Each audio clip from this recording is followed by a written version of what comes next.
tear down the transmission today. Might actually get around to the cylinder head and the block. I've also cleaned out the garage, so I've got some more space for it, but plan on tearing down the tranny today. Probably also do the intake manifold that's over there on the shelf with a bunch of other parts, but that's kind of the intention. So we'll see how difficult it is to get it apart with 22 years worth of oxidation on it. So my neighbor wanted to come over and help me out with this. He had worked on a lot of cars, but never gotten into internals of transmissions, engines, and stuff. So he came over, kind of explained to him how the selectors and that type of stuff worked. If you notice in the beginning of this video, the case is pretty crusty on the outside. The inside looks good because it was well protected from salty roads and that type of stuff that the car was driven in. And the point of this really was to replace that input shaft bearing that you just saw. The other bearings were in general pretty good, but that input shaft bearing was definitely making a whirling sound, so it made the car sound pretty bad. So we pulled all these bearings out. You can see I've got a slide hammer there that I'm using, etc. This is actually just a quick video. I've got a longer video that I'm making on this, but this is where I media blasted and vapor blasted all the parts.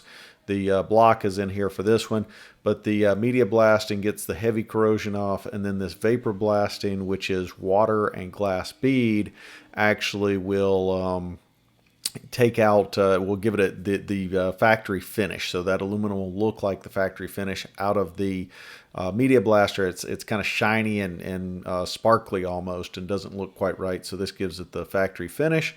You can kind of see that here on the outside of the case. Unfortunately, I had the camera set up at the wrong angle to really capture this really well. But you get the idea. Installing, all new seals and bearings and that stuff. Obviously, everything got taken down and apart with using that vapor blasting, medium vapor blasting process. Any of that, fine residual glass bead, etc., that would be left in. So you have to take all the bearings and stuff out, because if you don't, it'll just get, basically in there and then destroy the bearings. And so once you're done with that process, you actually take it and do an ultrasonic clean on it. Jet tank, whatever you need to. I did the ultrasonic clean on them to make sure that everything came out. And I got all of the crusties out of it, or all of the glass bead out of it. I think silicone bead was in the media blaster.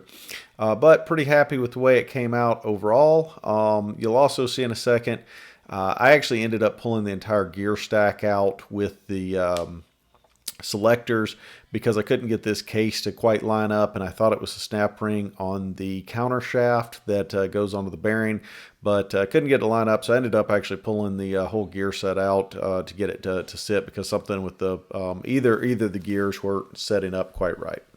Hey guys, hope you enjoy watching the restoration of the rusty Barnacle, Integra Type R 98111. Please subscribe and keep looking for updates. Thanks.